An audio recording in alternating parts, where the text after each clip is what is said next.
Perjalanan menapaki Al-Quran, Al-Quran visual. Pada kesempatan ini kita akan membacakan halaman 3, 4, 5 dari buku Perjalanan Menapaki Al-Quran. Judul dari halaman 3, 4, 5 ini adalah tujuan memahami Al-Quran. Setelah kita memahami apa saja penyebab kegagalan mempelajari Al-Quran, marilah kita menguatkan motivasi dalam belajar Al-Quran dengan menelaah apa yang tujuan yang semestinya kita raih dari pembelajaran akan Al-Quran. Sehingga kita bersemangat dalam mempelajari Al-Quran. Kami akan membacakan kalimat per kalimat dari halaman 3, 4, dan 5 buku Perjalanan Menapaki Al-Quran. Mari kita mulai. Tujuan memahami Al-Quran. Mengapa kita sulit memulai mempelajari Al-Quran? Karena kita memang tidak pernah didorong untuk mempelajari Al-Quran sendirian. Ulama seakan menahan manusia biasa untuk mulai mempelajari Al-Quran secara mandiri. Mengapa? Mayoritas dari mereka setuju, Al-Quran tidaklah mungkin dipelajari oleh orang biasa, manusia kebanyakan. Mereka yang mempelajari Al-Quran tentu memahami kompleksitas Al-Quran. Mereka yakin tidak semua orang mampu memahami Al-Quran yang sangat kompleks itu. Mereka bahkan memberi fatwa bahwa orang biasa hanya boleh memposisikan diri sebagai pengikut istihad para ulama. Tidak boleh sembarang membuat istihad dan opini pribadi atas ayat-ayat Allah Subhanahu wa taala. Apakah ini sikap yang bijaksana? Tentu saja menurut kebanyakan ulama itu sikap yang bijaksana. Mereka memiliki ketakutan orang biasa akan mengacak-ngacak Al-Quran sesuka hati, lalu mengklaim kebenaran sepihak menurut kesukaan pribadi. Itulah yang terjadi selama ribuan tahun. Manusia biasa seperti kita hanya bisa jadi pengikut ulama yang kita pilih. Lalu bagaimana jika kita tidak setuju dengan pendapat ulama yang kita pilih?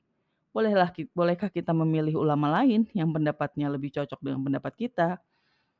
Dulu, di saat informasi masih terbatas, banyak orang mencela sikap seperti itu.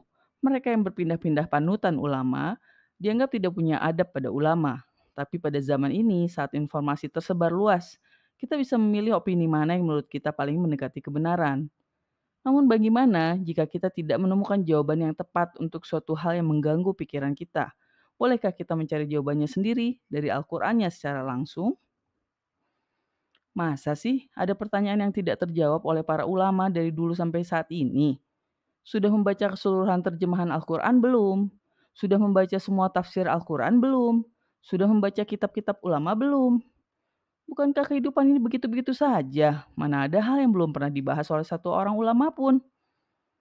Mungkin banyak ulama yang sudah membahas tentang hal-hal yang ingin dicari jawabannya, tapi seringkali jawaban mereka tidak tepat sasaran. Pada akhirnya ada jawaban yang harus dicari sendiri karena mungkin hanya kita yang mempertanyakan tentang hal itu. Sehingga belum ada satupun ulama yang membahasnya. Apa misalnya jawaban yang ingin dicari tapi belum ditemukan jawabannya? Mengapa Islam belum juga meraih kembali kejayaannya?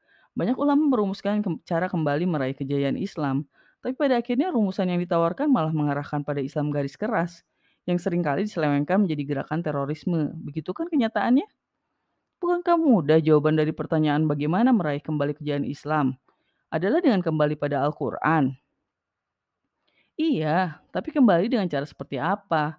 Buktinya puluhan tahun sejak keruntuhan Kekhalifahan Utsmaniyah, belum ada tanda-tanda Islam akan meraih kejayaannya.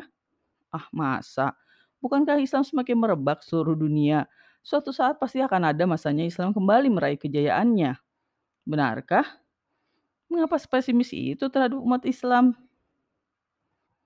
Faktanya, walaupun pemeluk Islam semakin hari semakin meningkat jumlahnya, tapi Islam tetap eksklusif dan belum bisa menyelesaikan masalah-masalah krusial di dunia, masalah peperangan, masalah HAM, masalah ekonomi. Malah yang terlihat negara-negara yang Islami pun semakin liberalis dan kapitalis. Mungkin ini memang akhir zaman, dunia akan segera berakhir.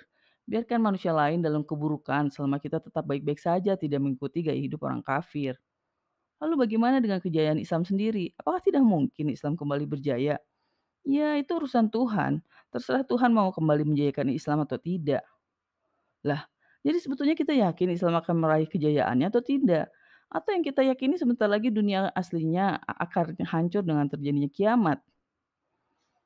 Itulah salah satu jawaban yang sedang dicari langsung dari Al-Quran. Walaupun semua orang menganggap masalah itu tidak perlu dicari jawabannya, tapi bagi kami hal itu penting untuk dicari jawabannya. Semua berangkat dari keyakinan Islam akan kembali meraih kejayaannya sebelum kiamat datang dan meluluh lantakan dunia. Selain itu, tentu masih banyak pertanyaan yang ingin dicari jawabannya. Jika setuju dengan premis ini, marilah kita sama-sama mempelajari Al-Quran, mencoba memahaminya dan mencari jawaban cara meraih kembali kejayaan Islam. Bukan hanya demi kebahagiaan umat Islam saja, tapi demi kebahagiaan seluruh manusia di dunia.